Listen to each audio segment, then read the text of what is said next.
Hello, thank you for your contributions to a discussion about getting people into work. I'm Caroline Flint. I'm here at Labour HQ to respond to a selection of the comments we've received and talk with you about how we can achieve full employment in Britain, which I think, and I hope you think, is really important.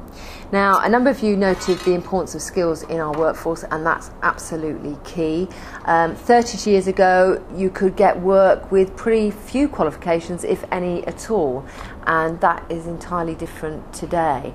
And certainly when we're competing with other countries in the world, it's not about really competing on a low skill agenda, it's on a very high skill agenda that we're going to really be able to make sure our economy keeps strong and more people can get work. I'd like to know, said Peter, how the government will ensure people who don't have the motivation to work are encouraged to get a job. Well, I'm pleased to say, Peter, and I hope Peter and other people watching this are aware of this, we have some of the highest employment rates we've ever had in this country, so clearly people are motivated to find work, and not only find work but get work and stay in work. But undoubtedly we do have people who are of working age who we believe could be working and who currently aren't. Now, that's a mixture of two things.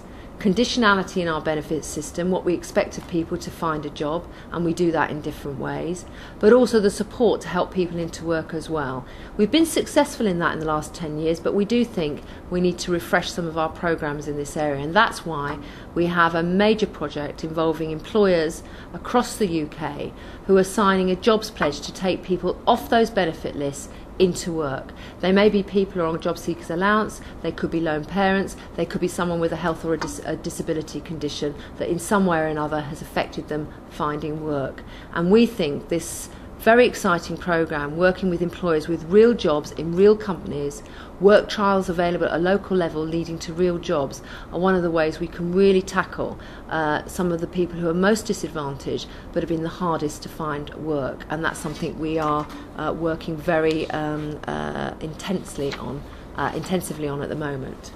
Caroline, my namesake, goes further and asks how realistic full employment is.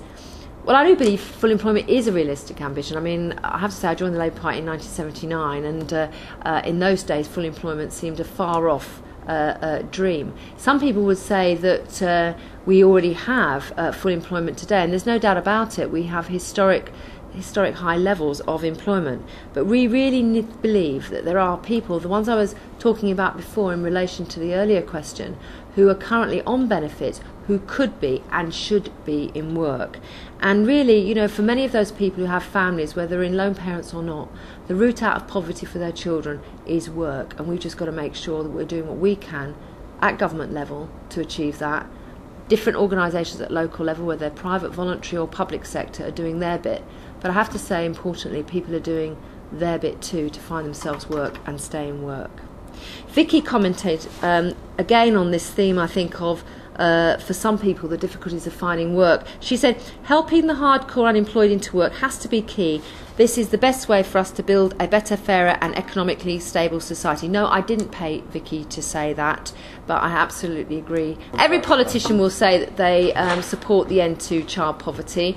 The reality is making a difference. We have already ensured that many thousands of children are no longer living in poverty, but we still feel there is more to be done. That's why the work we're doing at the moment on reforming our welfare system.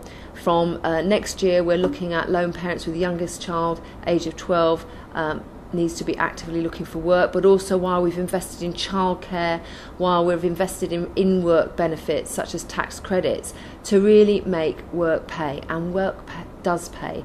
Whatever people might think, you are better off in work than out of it, and that's something we have to really make sure that those people who are currently unemployed really understand, whilst recognising that we can do different things to support them to getting into work and staying into work and helping themselves and their family. Roland, how can we get to full employment when the jobs open to the working class are absorbed by cheap labour? Well, there's a couple of things I'd say about that, Roland. First of all, there's over 600,000 vacancies available here in the UK today as I speak. The second thing I would say is this: we brought in the minimum wage to put a line under poverty pay, and therefore, if there are employers out there who are not abiding by the law and are not paying the minimum wage, then they need to be reported and they need to be held to account for exploiting employees in the workforce, and that is very important.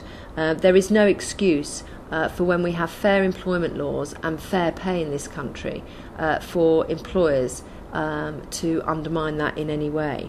But we have seen increases in employment for all sorts of people who have lost out in the past.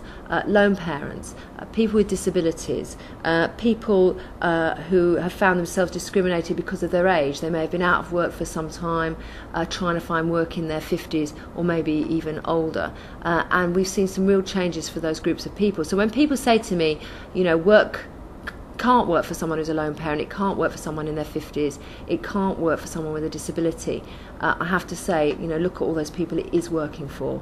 They've often needed support, but that support is there for many, many others who want to take advantage of it. But exploiting workers, whether they were born in this country or for overseas, is not acceptable. And I feel very strongly that people who know that that's happening in their communities and neighbourhoods should make sure it's reported to the right authorities so we can sort it out. But again, we're constantly looking what we can do to make sure work pays. I think affordable childcare is very important. I think access to work in terms of transport is important as well. And there's a whole number of different ways that we can help people who are in work. Importantly, though, is a recognition that we have to constantly invest in our skills for the future if we're going to make sure that we can change as our workplace changes, but also recognise that in some cases we won't stay with the same employer for all our working lives. So I hope that, in many different ways, and I know because of the number of people in work, the policies the Labour government has delivered are making an impact on the ground in communities, in families. But time stands still for no one, and if we're going to reach 80% employment, then there's more we can do, and that's what I'm trying to achieve in the Department for Work and Pensions. Thanks.